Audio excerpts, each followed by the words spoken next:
ছোট স্তন বড় করার সহজ একটি উপায় আছে যার নাম ইমপ্ল্যান্ট। আপনি জানেন কি এটা কি? এটা নিয়ে কথা বলার জন্য আমি আপনাদের সামনে হাজির হয়েছি doctor Ali Nafisa, oncoplastic breast surgeon. আমরা অনেক সময় দেখে থাকি যে অনেকের ব্রেস্ট যেমন অনেক বড় থাকে তেমন অনেকের ব্রেস্ট অনেক ছোট থাকে, যেটা না কিছুটা হলেও তার একটু লজ্জা বোধ হয়, নিজের কনফিডেন্সটা অনেক সময় কম মনে হয় যে হ্যাঁ আমার ব্রেস্টটা বড় নেই। এটা এই জন্য না যে আমি শাড়ি পরলে খারাপ লাগবে, শুধু এই কারণে যারা হাইট করে রাখেন বা পর্দা করেন তাদের জন্য অনেক সময় খারাপ লাগে। আবার যারা একটু বাইরে এক্সপোজ থাকতে পছন্দ করেন, তাদের শাড়ি বা জামা ফিটিংটা কম থাকে, এই জন্য তাদের একটু খারাপ লাগতে পারে। তাহলে আসুন যে হ্যাঁ, যে সাইজটা আপনি কমফোর্টেবল না, যে সাইজটা আপনার কাছে ছোট মনে হচ্ছে, এটাই আপনার জন্য ছোট ব্রেস্ট। তাহলে এই ছোট ব্রেস্টটা বড় করার উপায়টা কি? আমরা সহজ উপায় সেটা হচ্ছে ইমপ্ল্যান্ট।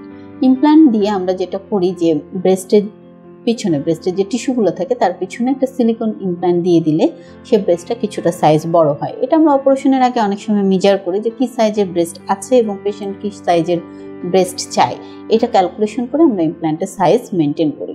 এখন এটা যখনই করতে যাওয়া হয় তখন রোগীদের অনেক কিছুই মনের মধ্যে প্রশ্ন জাগে। প্রথম প্রশ্ন জাগে যে সাইড ইফেক্ট কি, এটা করলে কি কি প্রবলেম। প্রথম প্রবলেম হচ্ছে যে আমরা অপারেশন রিলেটেড যেটা আমরা এজ এ সার্জন ভয় পাই যে ইমপ্ল্যান্টটা ইনফেক্টেড হলে 10% ইমপ্ল্যান্ট রিজেকশন হয় ইনফেকশনের কারণে। এটা ইউকে একটা ডাটা বলছি। সুতরাং হসপিটাল এনভায়রনমেন্টটা খুব ভালো হওয়াটা খুবই জরুরি ইমপ্ল্যান্টের জন্য। আর সেরকম কোনো সাইড ইফেক্ট আমরা ওভাবে দেখি না যদি একবার ইমপ্ল্যান্ট টিকে যায়, এবং এই ইমপ্ল্যান্টগুলো দিলে প্রায় 16-17 বছর কিন্তু ভালো থাকে ইনিশিয়াল হ্যাসেলটা দূর হলে। অনেকে মনে করে যে বড় করার জন্য কিছু হার্বাল, কিছু মলম বা কিছু ফিলার দিলেই মনে হয় ভালো হয়ে যেত অপারেশন ছাড়া, কিন্তু অ্যাকচুয়ালি অন্য যতগুলো নিয়মই আপনারা বলে থাকেন না কেন, আরও অনেক কিছু হয়তো আছে আমার জানার বাইরেও, তারপর দেখা যাচ্ছে যে ওগুলো কিন্তু অল স্ট্যান্ডার্ড না। স্ট্যান্ডার্ড একটাই যে আমরা ইমপ্ল্যান্ট দিয়ে এটাকে বড় করব। এই বড় করলে অনেক সময় দুধ খাওয়া নিয়ে অনেকে প্রশ্ন তোলেন। বেসিক্যালি এটাতে দুধ খাওয়া তো খুব একটা হ্যাম্পার করেন না, বরং একটা মেয়ের কনফিডেন্স লেভেলটা অনেক বেশি ইমপ্রুভ করে, কনজুগাল লাইফে তাদের একটা ভালো লাগার ফিলিংস আসে। আর যারা মডেলিং করেন বা আদার্স কিছু মনে করেন যে হ্যাঁ আমি এটা পরবো, তাহলে তাদের জন্য অনেক জরুরি। তাই ছোট ব্রেস্ট নিয়ে যাদের অনেক বেশি লজ্জা বা ভীতি, তারা কিন্তু এটাকে আপনারা সহজে এটা নিতে পারেন। শুধু একটু ভালো সার্জারি এবং ভালো হাসপাতাল খুবই জরুরি।